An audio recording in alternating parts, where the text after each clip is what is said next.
투자에 관하여 수업 시작하도록 하겠습니다.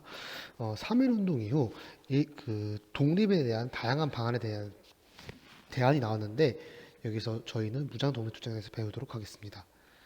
여러분 생각해봤을 때 농민들이 일본에 핀발 받았다면 어디로 이동할까요? 대부분 만주나 간도로 이동하겠죠.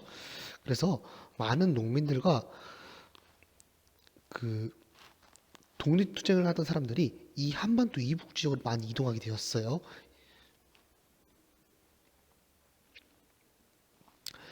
그런데 일본은 당연히 내 머리 위에 독립군이 있고 그 활동을 하는 걸 마음 놓고 볼 수가 없겠죠. 그래서 일본군은 두만강을 건너 소수의 군대를 파견, 독립군을 공격하였습니다. 이 전투가 봉오동 전투인데요. 홍범도에 대한 독립군을 중심으로 봉오동 전투가 발생했어요. 이 전투에서 일본군은 약 400명의 피해자를 보게 되고 패배하게 되었습니다. 그리고 일본이 여기에서 화가 나서 이제 대규모 군대를 파견하려 했는데 그 당시 만주는 중국의 영토였죠. 그 만주에 진군하려는 명분이 없었습니다. 그래서 이 만주 출병의 명분을 삼고자 도적들, 그 만주에 거주하는 양아치들을 매수하여 훈춘시를 공격하고 일본 영사관에 불을 지르는 훈춘 사건을 조작하였습니다. 이를 계기로 일본은 대규모 군대를 파견, 독립군에 대한 엄청난 공격을 가하려고 했습니다. 하지만 이 전투에서 독립군이 승리해서 일본군은 패배하게 되었는데요. 바로 청산의 대첩입니다. 여러분 야인시대 보셨나요? 야인시대에 김두한의 일기가 나오잖아요. 그 김두한의 아버지가 바로 김좌진입니다. 김좌진이 이끄는 북로군정서가 봉범도가 이끄는 독립군 연합부대에 연합하여 일본군을 저지하였는데요. 그 바로 전투가 청산의 대첩입니다.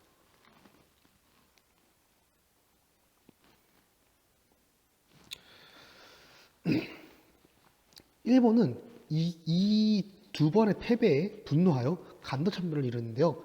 제가 아까 말했죠. 여기 당시 만주에 살고 있는 한인 세력, 한인 타운을 다 불태우고 이 이주민 한인들을 다 죽여버렸어요. 그래서 독립군은 이 당시에 한인 세력들에 의해서 많이 보급을 받고 생활을 이어나갔는데 이들이 없으니 더 이상 저항할 수 없었죠. 그래서 자유시위를 이동하게 됩니다. 여러분 지난 수업에 기억나실지 모르겠지만 블라디미르 레닌 기억하시나요? 레닌이 소수민족과 그리고 식민지 국가들의 독립을 쟁취하는 데 도와주겠다면서 여러 지원금을 줬다는 거 기억하시죠? 이 독립군들도 여기 대해서 크게 동요한 사람들이 많았어요. 그래서 당시 러시아였던 자유시를 이동하게 돼요. 지도가 잘 안 보이지만 이쪽이 대략 러시아예요. 러시아. 그래서 자유시가 한 이쯤 될 겁니다. 이 자유시를 이동해서 소련, 그러니까 당시에 러시아지만 이제 소련으로 바뀐 소련의 지원을 받고자 해요. 간도참변 이후 자유시로 이동하는데 문제는 여러분들 이 독립군이잖아요. 근데 이 러시아 사람이 봤을 때 이 독립군들이 중국 사람인지 일본 사람인지 아니면 대한민국 사람인지 모르는 거죠. 한 번에 봐도 딱 알아보기 어려우니까요. 그래서 일단 무기를 버리고 우리에게 항복해서 들어와라. 그게 바로 무장해제거든요. 일본은 여기서 무장해제를 요구했는데 여기서 이 독립군 세력들에서 많이 갈등이 일어났어요. 여러분들도 만약에 소련이 무장해제 하라고 하면은 선뜻 받아들이기 어렵잖아요. 그래서 그 독립군 부대의 지도자들끼리 갈등이 일어나게 돼요. 그리고 이를 계기로 당시 적군은 그러니까 사회주의 세력이 강한 군대가 한인 부대를 공격하게 돼요. 이 과정에서 수백 명의 독립군이 희생되고 많은 독립군들이 이탈하게 돼요.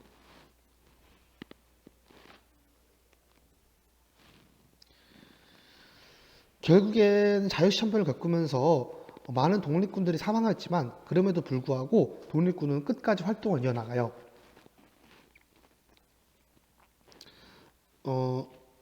당시에 자유시로 이동하지 않았던 소수의 독립군들과 그리고 생존한 자유시에서 돌아온 소수의 독립군들이 참의부, 정의부, 신민부 이 세 개의 부대를 만듭니다.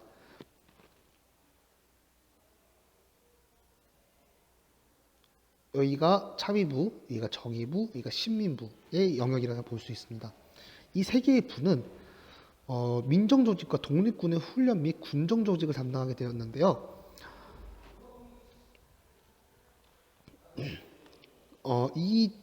이 세 한부의 설립으로 독립운동을 이어나가자 일본은 만주 군벌과 미세 협정 체결하게 됩니다. 이 미세 협정은 한국의 독립운동가를 중국 관원에 체포하여 일본에 넘기면 현상금을 준다는 다소 만주 군벌들에게 이득이 될 수 있는 조약이었습니다. 그래서 독립군은 이 일본의 침략에 활동이 더 어려워졌는데요. 그래서 이 세 개의 부로 나눠 있던 3부를 국민부와 혁신의회 두 개로 조직해서 분리하여 조직합니다. 그리고 이 국민부는 조선혁명당, 조선혁명군으로 이어지게 되고요. 혁신의회는 한국독립당과 한국독립군으로 이어지게 됩니다.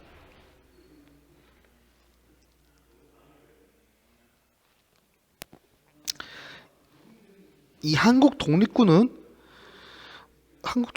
조선혁명군은 중국과 같이 연계해서 싸우게 되는데요.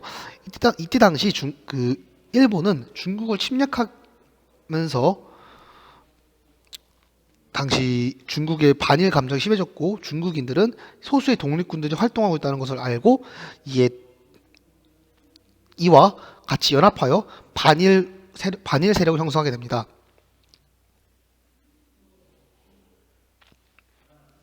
남만주인 양세봉이 이끈 조선혁명군이 그리고 북동만주에는 지청천이 이끄는 한국독립군이 항일 중국군과 함께 연합하게 됩니다. 이 여러 전투에서 일본군에 승리하게 되는데요.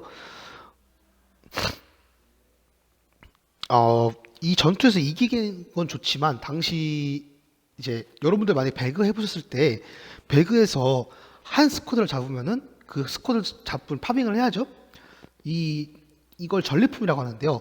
마찬가지로 이 전리품을 일본군을 무찌르고 남은 전리품을 분배하는 과정에서 한국과 중국이 서로 싸우게 됩니다. 그래서 이 과정에서 결국 갈등이 일어나게 되고 한국과 중국의 연합이 결렬됩니다.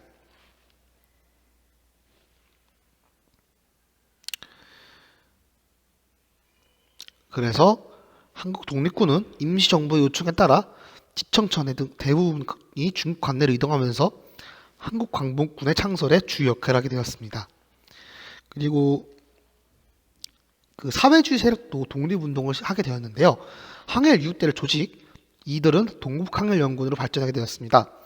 이들은 한중 두 민족이 모두 연합하여 사회주의 세력을 활성, 그리고 항일 육투쟁을 지원하게 되었습니다. 이 세력들은 실질적으로 광복이 된 이후 북한을 건국하는 세력의 주축이 되었습니다. 네, 이상으로 수업 마치도록 하겠습니다. 감사합니다.